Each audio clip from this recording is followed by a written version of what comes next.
Mater open raised to 3,500 with king queen called by Ola's ace-7 suited. Now Ivey in the big with 2 red 4s will come along. Again, it's the farmer and the engineer against Phil Ivey. These are the top 3 stacks at this table, and they will see a flop. 4, 7, queen. Wow, something for each, but Ivey's set of 4s stands tallest, and he checks. Top pair for Mater. And no reason for Mater not to like top pair with a king kicker. 5,500, middle pair for Ola.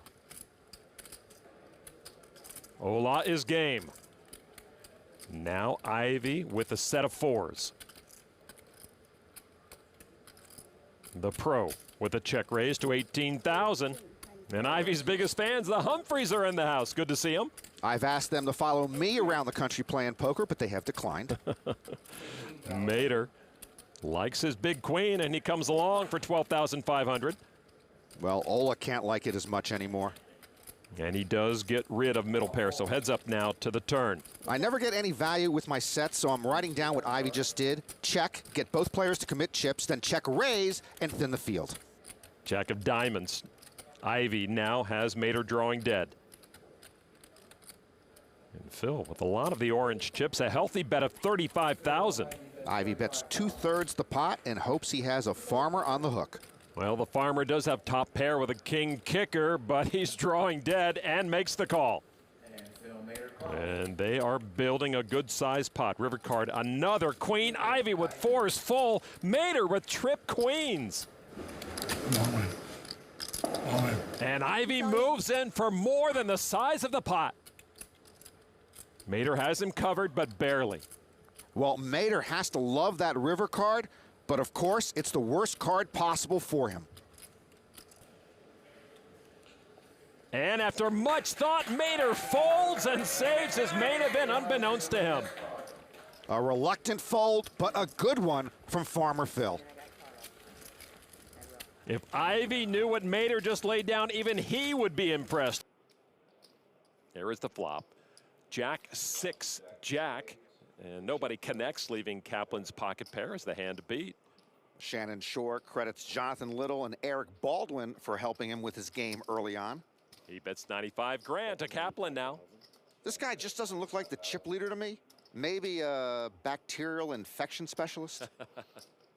With 2 pair now, he comes along.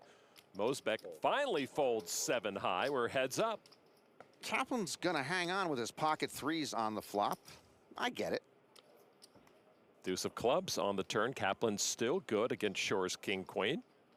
Well, Shore is not gonna give Kaplan credit for anything, which is generally my stance with you. You mean on the felt? No, on or off the felt. 255,000. Shore further testing Kaplan's resolve. Both these players began the hand with more than 5 million chips. No, Kaplan hanging on with 3s on the turn. I sort of get it.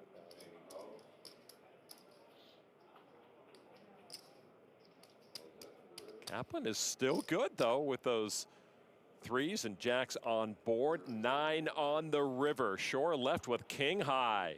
Yeah, well, 1 stab at it, I would have shut down. Certainly 2 stabs at it, I would shut down. But you cannot win this pot unless you're willing to take a 3rd stab at it. Shannon Shore, a grizzled poker veteran, fires again. 605,000. Shore betting 60% of the pot. And no insta-muck from Kaplan, who's thinking about hanging on with 3s on the river. Now I'm lost, Lon, as usual. Kaplan has been stickier than Gorilla Glue in this hand against Shannon Shore. He doesn't look like a guy who wants to fold. There is the call, and he will take that pot. Well done, Jamie Kaplan. Well, if I've said it once, I've said it 1,000 times. You cannot bluff someone who looks like they might be a bacterial infection specialist. And man, Lon, every time I call 3 streets there, my opponent has ace-jack. Raise it. Raise it. 6 hats at this table, 5 baseball caps, and Hesp beauty. Raised to 350 with a weak ace. He's given up a few quid and sits with 8.6 million now. Patel will not play with him. And the big blind, Sean Gibson, 7-6 of clubs. Little known fact, Wild Bill Hickok had 7-6 of clubs. The hand before he was shot dead playing ace-8. He was playing 5-card draw, not Hold'em. You weren't there. All right, well, he's going to come along with his suited connectors. Now that's a suited connector. Oh, Gibson now open-ended. Hesp with a gut shot that's no good, but he does lead with 5s. Check. Need to look again. Things are going so good for Hesp. Maybe his cards turned into ace-3 of spades. 500. Yeah, top pair is a 5, but he's got top kicker. $500,000 now. Gibson does not need to look again. He does not have a spade. He does not have a pair, but he's got an open-ender and 2 overcards. And he calls the $500,000 with the mini Frisbee. King of Diamonds is not for the win. Hesp and his 2 5s are still good here. If Gibson fires out here, that might change the game a bit. No, he checks. I check. Check. We'll see a free river card. 9 of hearts. Gibson misses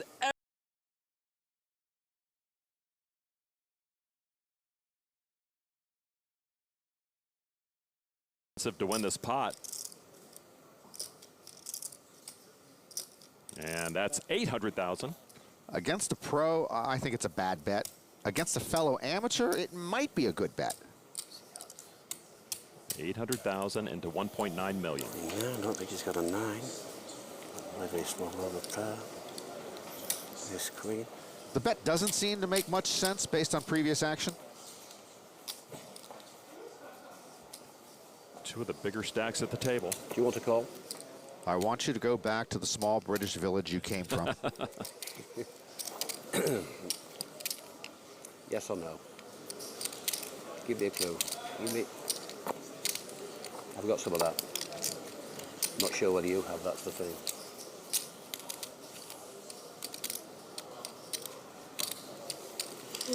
$800,000. Gibson does not like the sound of Hesp handling his chips.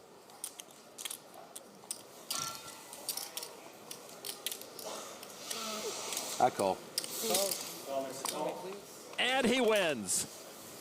6-7. Wow. Pair of 5s. Yes. That's a nice call. John Hesp does it again. And Kimber, fresh off of pocket 9s, upgrades himself 2 aces. Day 1 of the main event. You sit down, you look at that hand, Remco. How are you feeling right now? Nervous. A little bit nervous. Nervous, huh? very nervous. Well, let's see if we could see that in Kimber's face. We do have a call from Wolf with the ace-5 suited, as well as a call from Brand with pocket ace. Patrick Leonard said, don't be nervous about busting the main, because everyone eventually will, with the exception of one player. As Speaking about busting the main, I wonder if Kimber is going to be in rough waters here. wow, we have full house for Brand. Kimber with the overpair and Brand flopping trips. And yeah, Wolf with the trips, Brant with a full house. Wow, so look at this. We have a C-bet from Kimber, who's very happy to get a call, and we have 2 slow plays. We have a slow play from trip 5s and a slow play from a full house. This is quite a hand. 9,000 in the middle as we go to the turn. Going to be a diamond?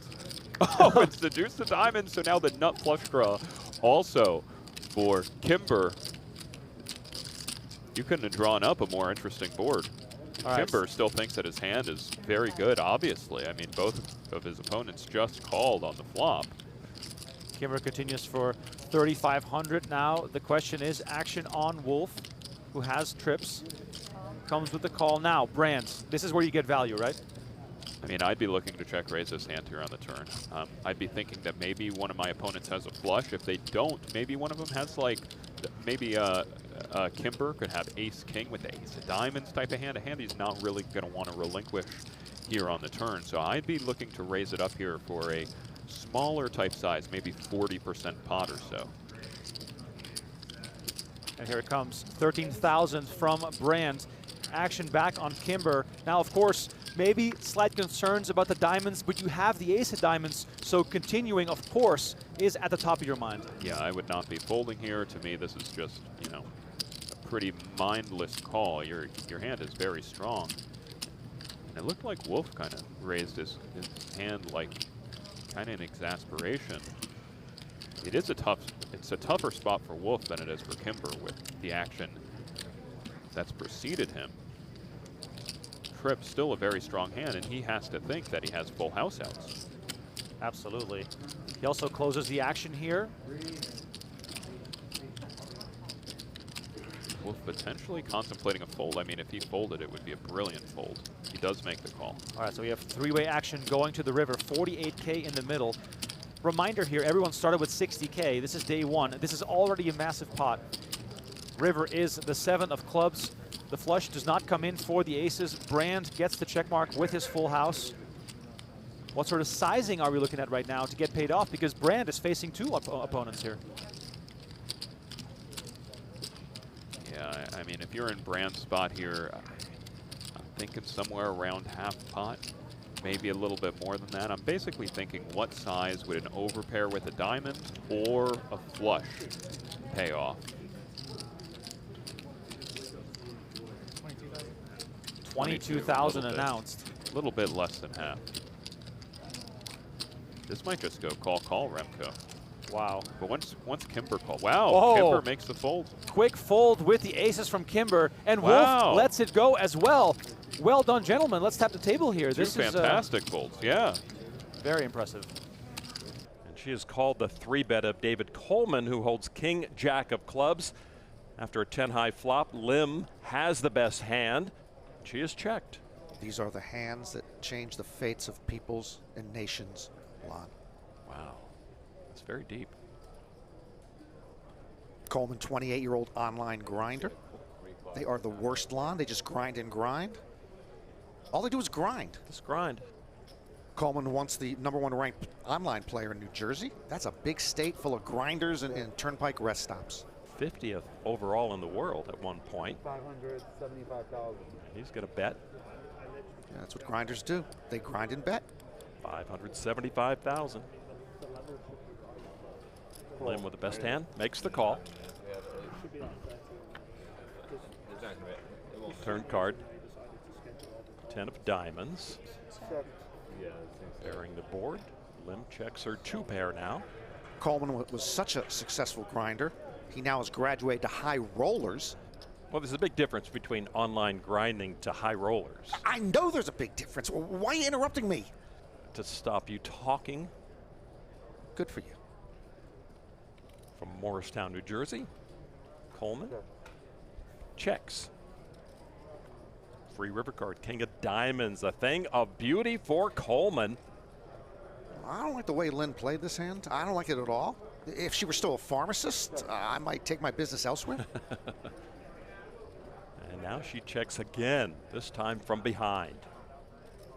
And Coleman's got to be pretty comfortable now that he's gotten lucky. He's got to be pretty comfortable. He has the best hand with kings up. From Morristown, New Jersey, which, Norman, is home to the first National Historic Park, which includes Fort Nonsense. I kid you not. That sounds like nonsense. It does. But it's true.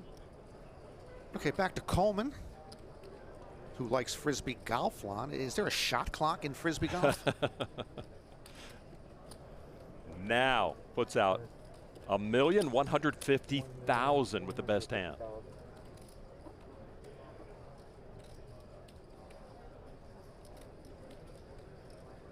I'm all in. Oh, wow. All in from Dragana Lim. My goodness.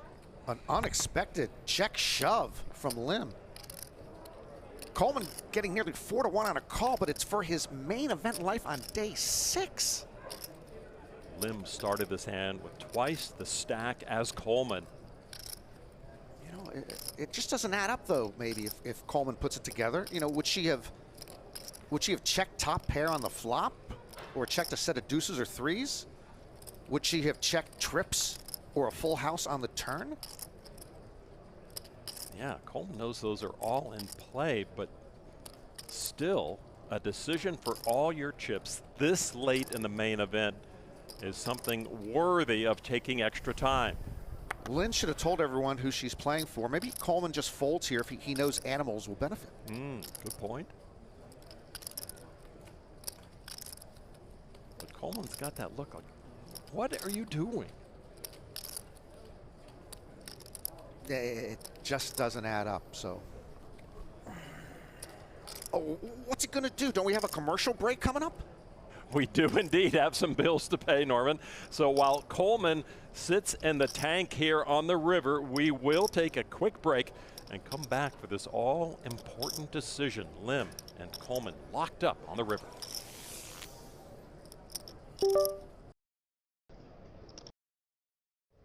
Welcome back. David Coleman making a decision for his tournament life with kings and tens. We know that if he calls, he doubles up. Oh, man. But to him, he could call and be eliminated. A huge decision. Dragon Lim has put his feet to the flame. And a clock has been called. Since we left you, nearly 1,000 babies born worldwide. We welcome in our new viewers. Now, you mentioned that Coleman is a great online player where one normally must act within a strict time frame. C3, by the way.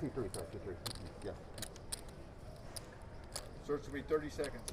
25 seconds to a 5-second countdown. If I say the word 0 and there's been no action, your hand's dead. Clock is ticking. 30 seconds. I thought it used to be 60. Who can decide their main event fate in half a minute?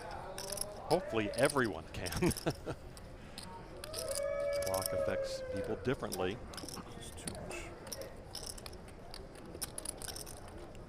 It's ticking down on Coleman. 5, 4.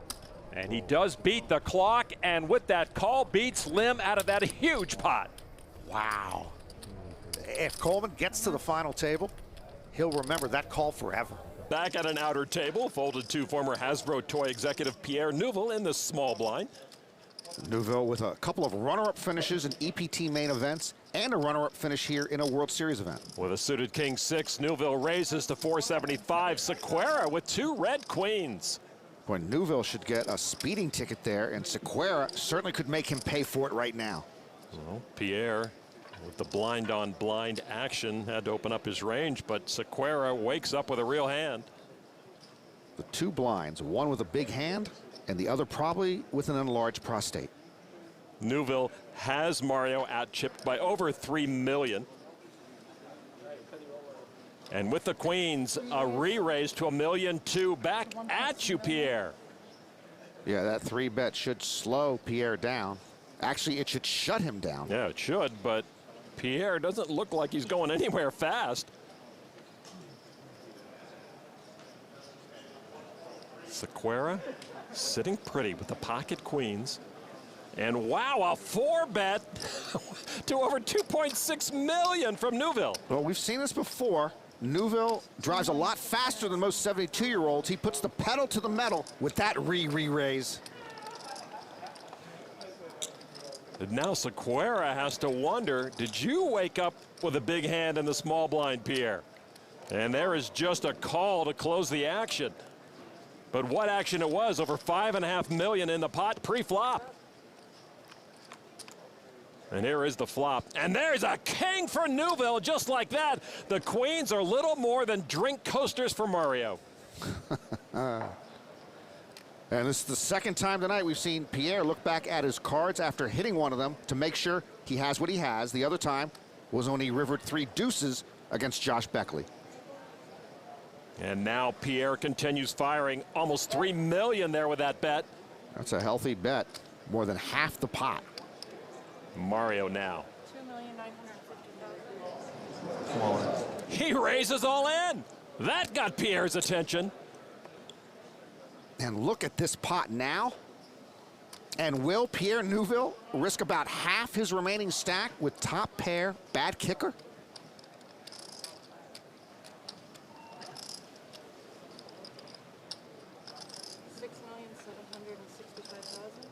It started as blind-on-blind violence, and now Pierre Neuville with a huge decision. He does make the call, and what a call it is. Sequeira at risk. And now we have the biggest pot of this main event, 19 million plus. And now the turn card. Another 10 does not change when Mario needs to stay alive. Yeah, only a river queen will save Mario Sequeira. What a critical moment for both of these players. The river card. Yeah, is another 10. Newville takes that monster pot. He's the tournament leader. Mario Sequeira shoved his chips in too late, and it cost him his main event life. Not an easy call for Pierre, but he was up to the task, and he reaps the benefits. A hasty exit for Mario. Back at the feature table, a new player at this table, Russell Thomas from Hartford, Connecticut. Boy, Andras Koriknoi, just a magnet for controversy at this main event.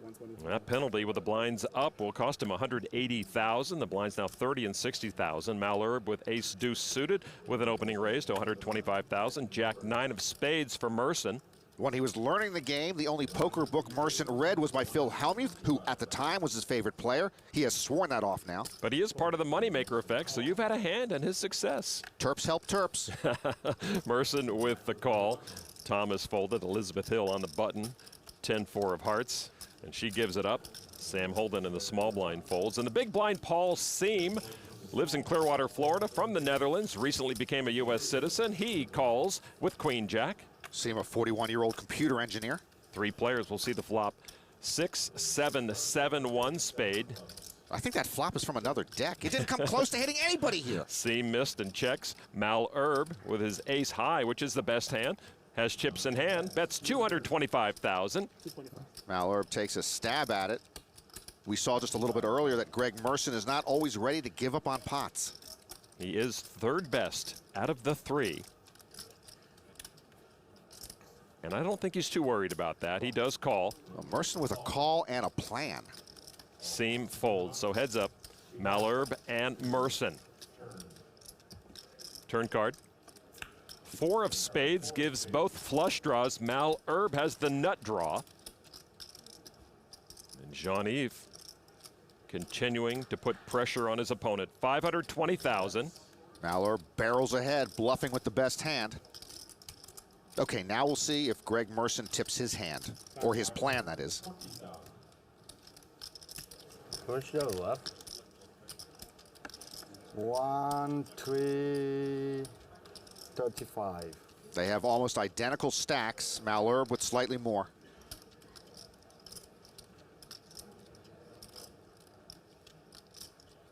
Wow, Greg giving this a lot of thought. All in. And he moves all in. I would say Wow. this is a real good read by Merson on the strength of Malherbe's hand and his willingness to continue. But the Maryland kid has just risked all his chips on Jack High. That is amazing. On day 6 of the main event. Malherbe barely has Merson covered. This would be an astounding call for essentially all his chips. Malherbe with ace high, and the draw mucks his hand, and what a move by Greg Merson. What a play. If Merson were Michael Jordan, he'd just shake his head and shrug his shoulders after that pot. We go over to the stewing Jeff Trudeau. He of the superb river bluff with pocket 5s a while back. Now facing a river bluff shove from Laurinus Levinskas. Trudeau himself with only ace high. Is there a special promotion today on bluff shoves? It's day 6 of the main event. But Levinskas has picked the right spot. Trudeau only has ace high, as you said. What a polarizing decision. Lose and be left with $1 million. Win, have 11 million, fold and be under average. We saw Trudeau make the hero bluff earlier with pocket 5s. Is he really thinking of making a hero call here with ace high? Hero bluffs? Haven't heard that one before. Well, now you have. And there is the call. Wow, what a call. Levinskas had it all on the line, and now he is gone. Trudeau did it. He did it. What I just saw, I cannot believe, and I cannot believe what I just saw. 79th place for Levinskas. He did everything he could to win that pot, but Trudeau has opened the eyes of his table mates here on day 6. And he's now got a top 3 stack. Yeah, let's get back to that outer feature table where Joe Catta is seated. Joe open raise from the button with king, queen. Vladimir Surdzev with Jack 5 suited makes the call for 120,000 more. From the big blind. Catta has Surdzev out-chipped by about $1 million.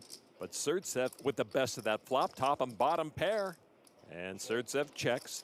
Surdzev outflops Catta again, but Joe naturally will put in a C-bet. He's got a gut shot in 2 overs.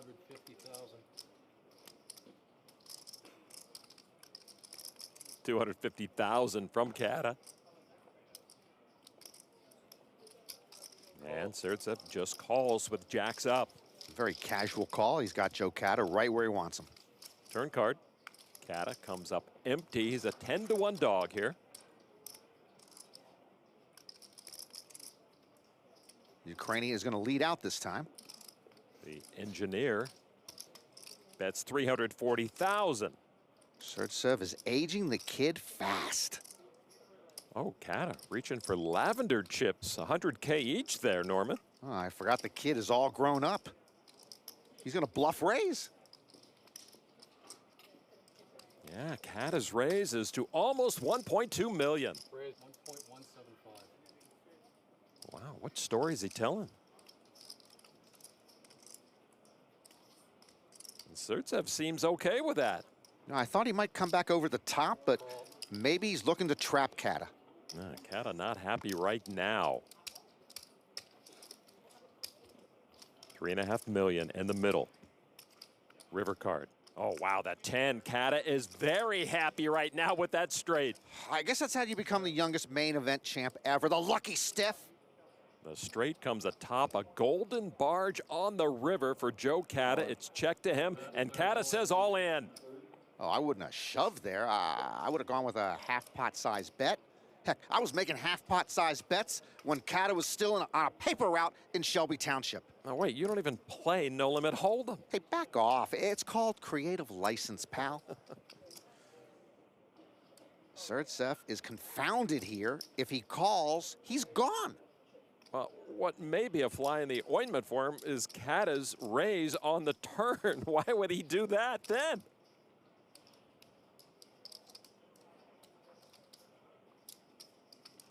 Surtsev with a nice fold. Well, I don't think Vladimir knew what Joe had, but that was a really good fold. Nirad Rian with career World Series winnings that are less than the 10K main event buy-in, Norman.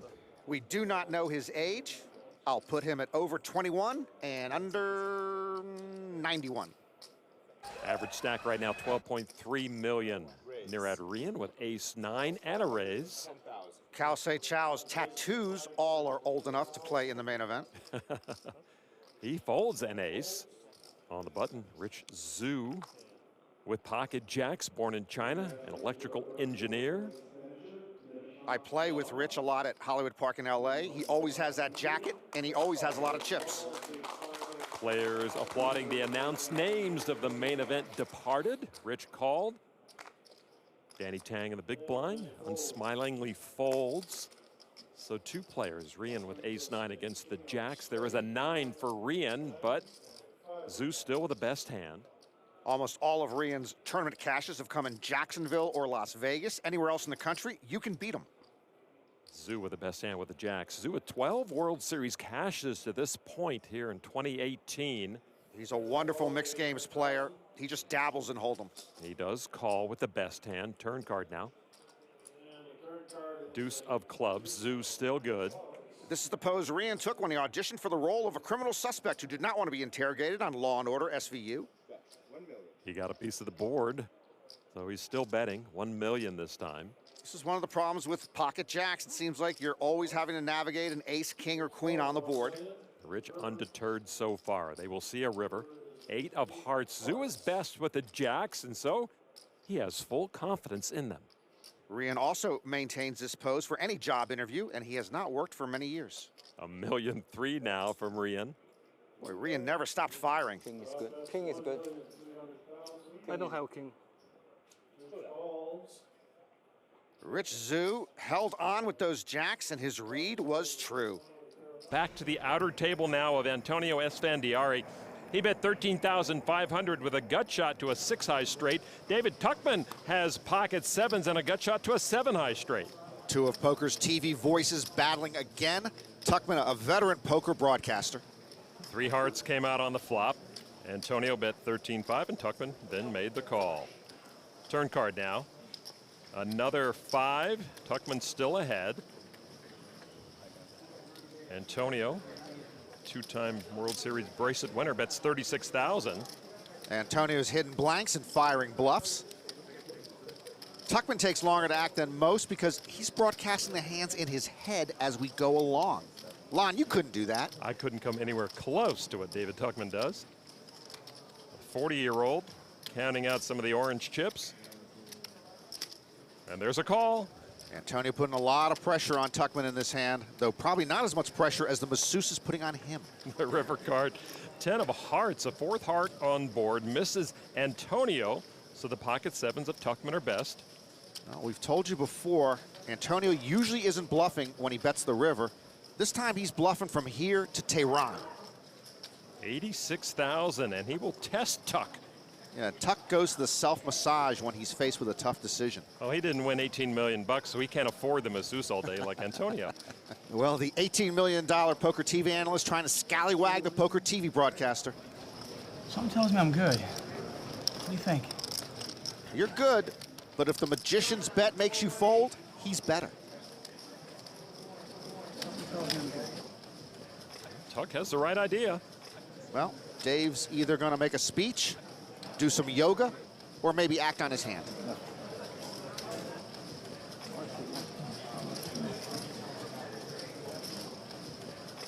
He calls. Antonio shows him ace deuce. Well, one poker voice trumps the other. Nice call, David Tuckman. And Tuckman will take that pot as he smelled something fishy coming from Antonio, and he was right. Well, the scary thing about Tuckman's call, even if Antonio was bluffing the whole way, he could have made a flush on the river with any heart in his hand. Kyle Bowker on the right, open raised under the gun with 8-7 of spades to 50K. To his right is Omar Saeed in the big blind. He makes the call.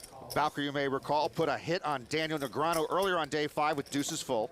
And there is a deuce, 6-10, 2 clubs. Saeed's pair of sixes is the hand to beat right now. He checks. Bowker picked up a gut shot. And he bet 66,000. Saeed married with 3 kids. They probably try to bluff him all the time. Situation normal.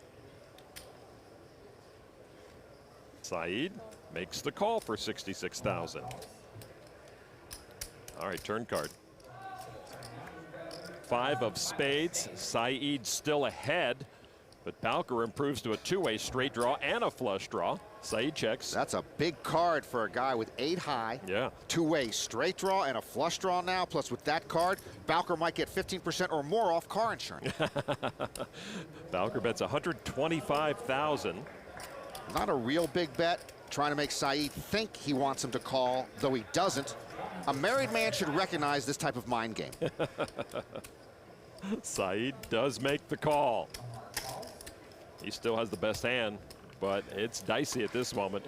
Jack of diamonds. Well, the pair of sixes end up as the best hand. Saeed checks the third time. Bowker once worked at Home Depot, quit that job to play poker professionally. He left Home Depot, I believe, to fire river bluffs like this. And here it is, 185,000 has Saeed scratching his head. Well, here's the thing, there's not a flush out there, there's not a straight out there, unless Bowker has tray 4. What can Bowker have? Saeed, though, just with a lonely pair of sixes. Makes the call. And what a call it is. Saeed will stack the chips, 888,000 coming his way. Well, there's an example of a player, Saeed, making a read and sticking to it. He just didn't think Bowker had anything, and he was right. And guess what? No one is going to mess with Omar Saeed for the rest of day 5. Back to our secondary table here as Kristen Foxen is in a very interesting hand here. A book all in for 27,000. Foxen with a big decision to make. Let's recap the action here. Foxen made it 2,000 before the flop after Abuk limped in. Abuk then called, actually went check on the flop.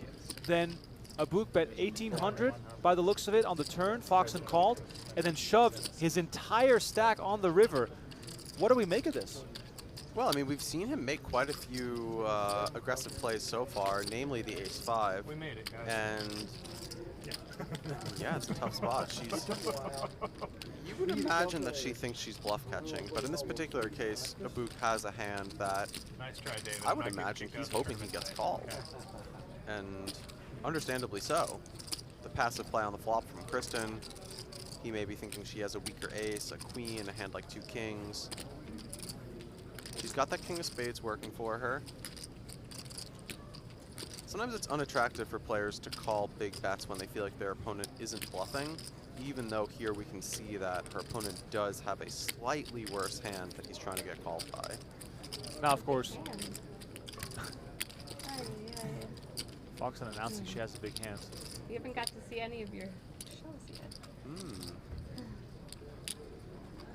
Donnie, this is one of my favorite situations in the main event, when the player betting thinks he is going for value, making him feel very comfortable and relaxed, even though he does not have the best of it here. That is always interesting. Show me if I fold it. Also, based on what Kristen said, I don't think she realized what happened earlier when he bet really big with the ace-5, was it? And got the better ace to fold. Because if she had that stream information, maybe she calls this off. I imagine so. It's a very relevant hand for this situation. Not only because they were both ace-high boards, but we saw so much aggression from him there. Tricky player. He is a bit of a tricky player. Foxen also has the king of spades. This one, 27, 26. Ooh, she's putting together the bet here. This is for Abuk's tournament life.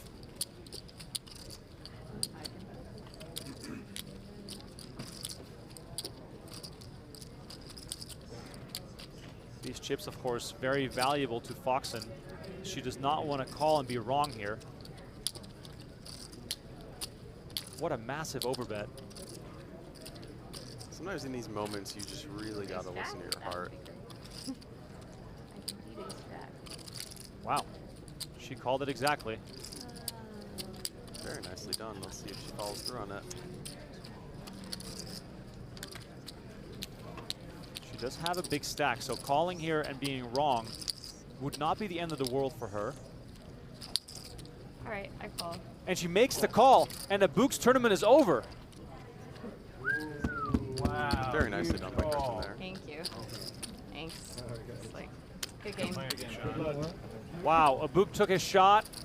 Foxen needed all the time to figure this one out, but ultimately she makes the right decision and is up to 138,000. Donnie, Kristen Foxen now perhaps becoming a freight train because she has all the ammunition right now. With Cow's elimination, 15 remain, each guaranteed almost $500,000. 2 tables in play. This feature table 7-handed. The blinds at 2 and 400,000, a 50K ante. Dyer with 4 tray, almost $1 million in the pot before the cards are dealt. Dyer's gonna limp in. Limps in with 4 tray. In the small blind, I like to see the Wizards explain that move. Alex Linsky doesn't love his holding, so he'll see a free flop. Heads up. And there's a 10 in the window. Linsky scores top pair. Yeah, but a 3-card flop is generally in Dyer's range. And Dyer looks like he wants to take a shot. Out of position, 425 is the bet. Yeah, Dyer was likely going to bet any flop. It just so happens Linsky has top pair. Alex Linsky, the Brit-born Aussie, on the road a lot, a la Johnson, makes the call. Dyer rests his head like that in case he wants to nap. The transition can be rough otherwise. A king on the turn. So Linsky has Dyer drawing dead, but no way he can figure that. Well, Dyer drawing dead, which only makes him maybe a 3-2 dog to still take down this pot. Yeah, he is fighting for this blind v blind pot. Bets just over 1.1 million. Linsky twice has made the final table of the Aussie Millions main event, but Michael Dyer was not there. Linsky not loving the king, but still he's got the pair of 10s, and he will make the call. Yeah, he thinks he's ahead, but Alex not really sure. River card now. Is a jack, another overcard to Linsky's 10s. Can he believe he's best here? If I were Dyer, I'd politely ask them to run the board again, but he'll just bet instead. Does bet, Norman, 2.6 million. What would Dyer bet 3 times after limping pre-flop with? Linsky has no idea. I'm glad this is his decision, not mine. Right? Linsky with 33 million chips to start the hand, but Dyer with so many more. Well, sometimes you get tricky and you limp with a big hand in the blinds. So Linsky could be absolutely crushed right here. Yeah, Dyer has been active, but he's also shown down a lot of winners. No easy task for Linsky, as you said, Norman.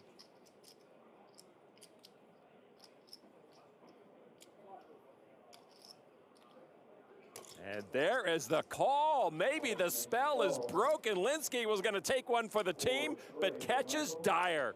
Dyer has finally been felled. Call Sports Center. That's got to be a top 10 player of the day. Well, Dyer doing what a monster stack is supposed to do. If you don't get caught bluffing, you're not doing it enough. Linsky with 95 bigs now and a 4th place stack. Scotty Wynn, who you just mentioned, he's in a hand right now, flopping a set of 8s. He put out a bet of 45,000. Action to James Carroll, who paired his 10. Carroll folds. Jamie Brown now has pocket 6s. They're now in the muck. To Edward O'Shaughnessy. O'Shaughnessy's nickname is Fast Eddie. I don't gamble against anyone called Fast Eddie. O'Shaughnessy with king high and an up and down straight draw makes the call. Turn card now is a jack, and O'Shaughnessy hits his jack high straight. See what I'm talking about? Mm-hmm. Fast Eddie pulled a fast one on the turn. Fast Eddie first to act. And he puts out 83,000. That's a small bet. I don't think Scotty was going anywhere, even if it were a big bet with his set. As it is, he's getting more than 4 to 1 on a call here. He does make the call. And these two will go to the river. The river card is another 10, and Scotty Rivers a full house. Good fold by Carroll, who would hit trip 10s and maybe lost some chips to Scotty's boat. Well, not so fast, Eddie. Not so sure what to do now. Checks over to Scotty Wynn. Oh, here comes Speedy Scotty. That's 150,000. He value bets it, and O'Shaughnessy's going to have a tough time getting away from a straight. He is suspicious. Pocket 7s again, is that Scotty? You always get those pocket 7s. Scotty doubled through O'Shaughnessy with pocket 7s earlier. And it's pocket 8s. Maybe. 100%. Does O'Shaughnessy have the info he needs? He's going to lay it down. Shows the straight. And as Jean-Robert Ballon would say, excellent laydown by O'Shaughnessy. Scotty Wynn will take that pot. And he'll show his hand to reinforce the notion that Scotty's always got it, baby. With pocket 10s just re-raised Ogie Ravine to 33,000. Ravine, a Norwegian pro, way behind with 10-9 of spades. Ravine, 27 years old, cashed at a World Series event last year. So Van Lyck's 4-bet is called by Ravine. 72,000 in the pot. Van Lyck comes to Las Vegas every 2 months for a week or two. Years ago, he sold his medical-based company, and now free to do whatever he wants. Here is the flop: 4-5 jack, 1 spade. Van Lyck still best, 10 to 1 favorite. He bets 30,000. Ravine flopped hot desert air. He makes the call nonetheless. Designs of stealing this baby later, I guess. All right, the pot gets bigger.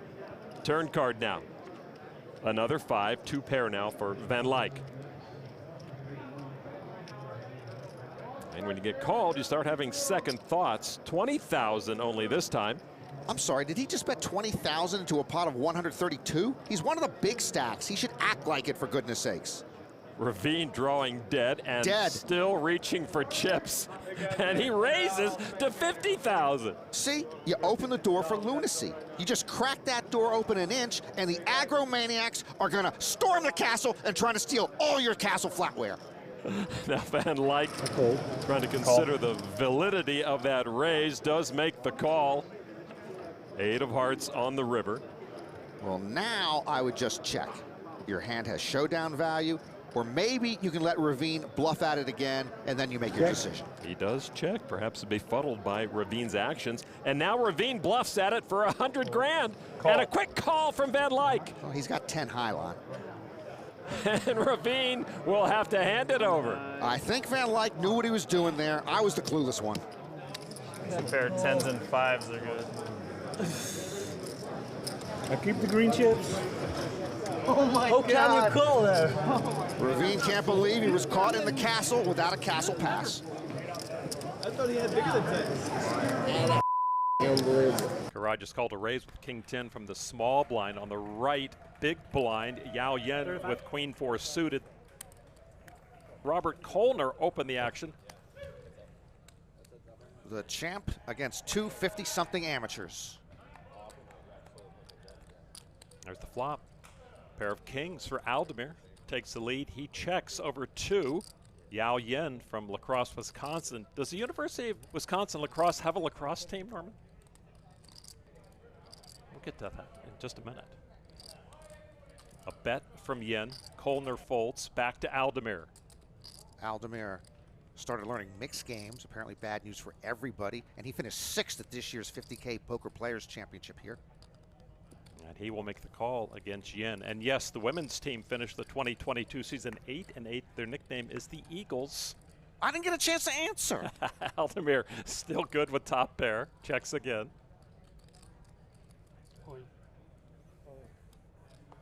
And quickly putting Karai to the ultimate test. He's got Karai covered.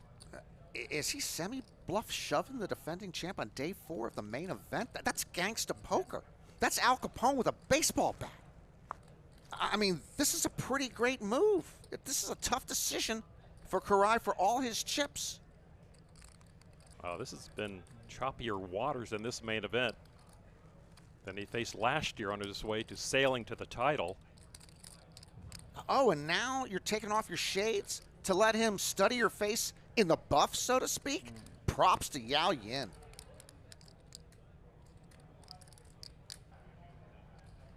And he does make the call.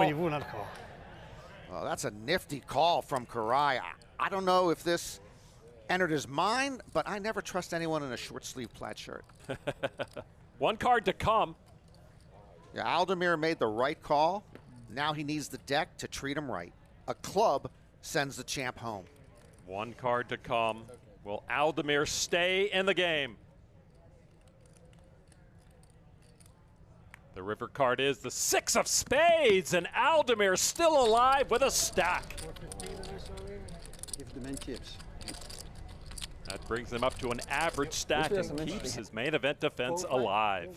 To an outer table, that is former online phenom David Benefield, studying with ace high on a paired board after the turn. He's favored against the queen jack of former main event chip leader Sammy Rustum, who leads out for $175,000.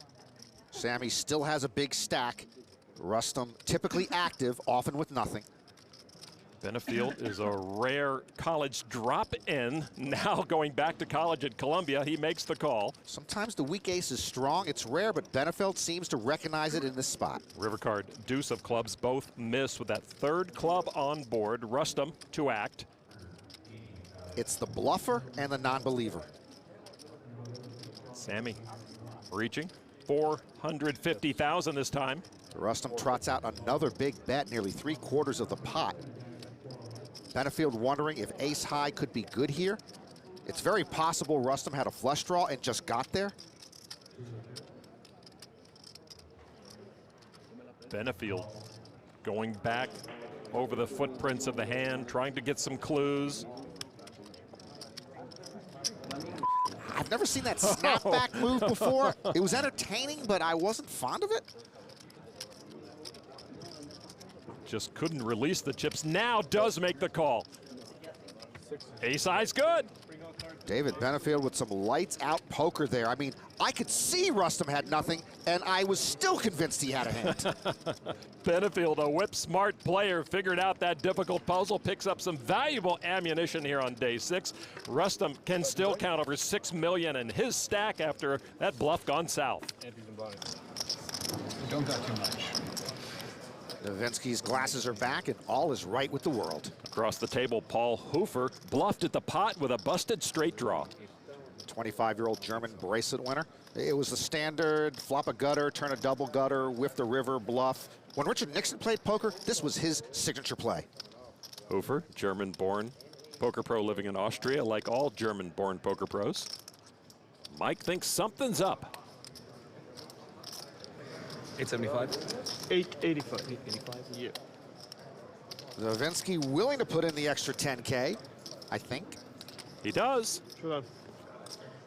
And what a call. It is a nice read of the situation by Nowitzki. This Nowitzki is a beast in sheep's clothing. Hoofer bluffs off 1/3 of his stack on the river. And takes a hit to his psyche, his confidence, his table image, you name it. His former chips propel Nowitzki over 10 million. 9-4 spades for Alex. Just defended his big blind against the raise from Rich Zhu, holding king 10 off. I guarantee you Rich Zhu has never raced out to the beach at 3 o'clock in the morning. Top pair for Zhu, bottom pair for Linsky. Linsky checks. Zhu, a former electrical engineer, big promoter of poker in China. He is working on a book for his Chinese audience called American Poker. He bets 1.1 million to Linsky. Linsky, of course, defended his big blind. Big blind defense is a rabbit hole. No one ever goes down a rabbit hole and is happy about it, except rabbits. And we're not even 100% sure of that. Linsky calls to see the 8 of clubs on the turn. See, if you don't defend your big blind, that would give you more time right now to relax and plan a daytime beach trip. Linsky against Zhu, and Linsky knows this is not a loose goose Michael Dyer that he's dealing with here. But he does bet over $1.5 million. Huh. Would Linsky really lead out here on the turn if he hit an 8? Wouldn't he want to sit back and let Zhu stab at it again and maybe check raise? Linsky maybe channeling a little bit of Michael Dyer. Unsuccessfully, as Zhu makes that call. Rich Zhu is not a believer. Third diamond on the river, an overcard to both of their holdings. So what does Alex Linsky do now? Does he keep running toward the beach like a drunken sailor, or does he roll up onto the couch and sleep it off? Well, Linsky knows he's going to have to be aggressive to win this pot. And he's got some of the big chips ready to go. 4.8 million, a healthy bet. A 2/3 pot. Now, Rich usually says, show me. When I play Omaha and stud with him in cash games, no matter what it looks like, he calls me down. That's limit poker, though. Just one more limit bet. No limit is a different animal. Oh, Rich has thoughts of calling. He's cutting out chips. Oh, fold. Fold and I'll buy you a new jacket. Fold.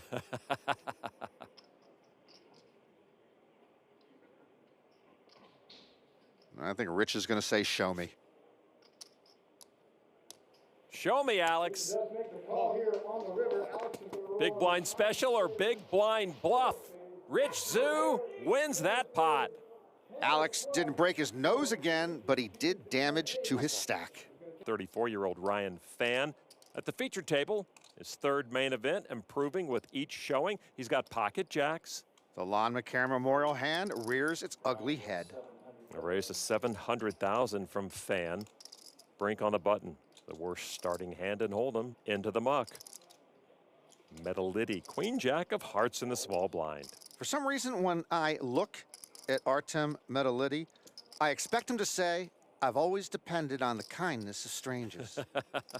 From Kiev, Ukraine. Cut his poker teeth with lots of online play. He calls. Arm Zobian in the big blind. 6 tray of hearts. Come on, it's 6 tray. I know you're getting 5-1 in the big blind. Forget the math. Look at your cards again, see that they stink, and fold. How hard is it? He calls. 3 to the flop. Please. 10, ace, 9. Nobody has an ace, so the pocket jacks are good for Fan. Yeah, how does 6 tray look now, Einstein? Checked to Fan. Okay, I'm going to say this one time and one time only. Throw out the C-Bet instructional manual. You already told us that, actually. Okay, so I'm telling you 2 times and 2 times only.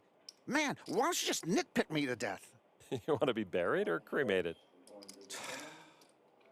Checked all around. Status quo with that 7 of hearts on the turn, except Zobian is now drawing dead. 6 tray ain't what it used to be. Metalidi, up and down straight draw. No one showed any interest on the flop, so I don't blame him for taking interest here now.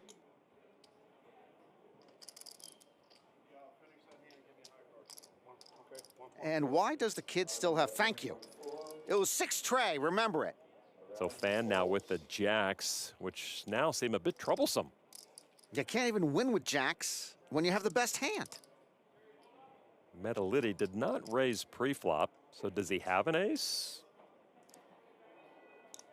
Fan makes the call. Good call. And remind me to check with Jack Effel about a dress code before we come here next year.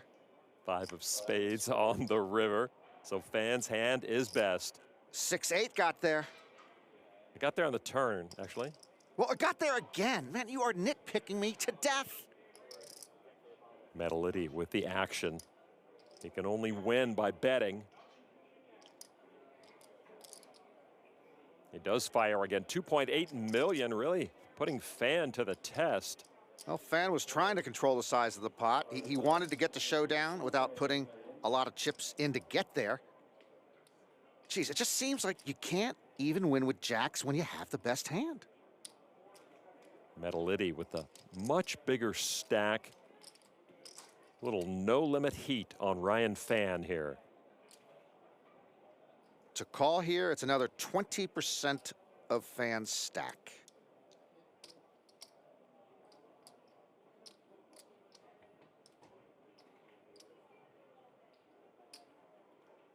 The best way to play jacks is to never get them, Lon. New short deck poker, take the jacks out.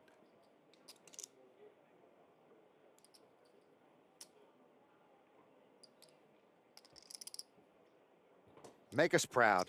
Make this call. Artem has done all he could to win this pot. Make us proud. Make this call. There is the call. Ryan makes the call. Well done, Ryan Fan.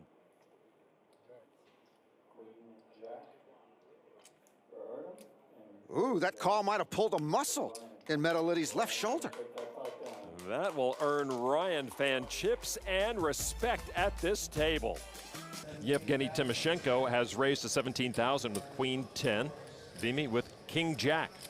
If he's not defending his big blind with King Jack here, I'll move to Muleshoe. He has been the defender. He calls for 9,000 more. Heads up against the Ukrainian-born poker pro. 10-5 Trey. Vimy Ha misses. Top pair for Yevgeny. Well, Ha got no piece of that flop, and he's going to lead out into the pre-flop raiser. 13,000. I remember when Yevgeny wore a charcoal pinstripe suit at the 09 WPT Championship final table. Boy, he looked sharp. You miss those days, huh? He calls. Turn card 8 of clubs. A third club on the board gives Ha a flush draw. Ha says pressure, pressure, pressure. He's going to bet, but the water pressure is pretty weak. 23,000. Timoshenko was a play chip shark as a teenager, then transitioned to real chips, and it turned out he was real good. He made a lot of money online and on the felt. Yevgeny deliberately putting together raising chips to 65,000. I like that raise from Timoshenko. It's a tester raise and often might end the hand right here. We're going to learn something about Vimy Ha here, I guess. Well, do you want to stick around? Wow, look at that, a re-raise to 130.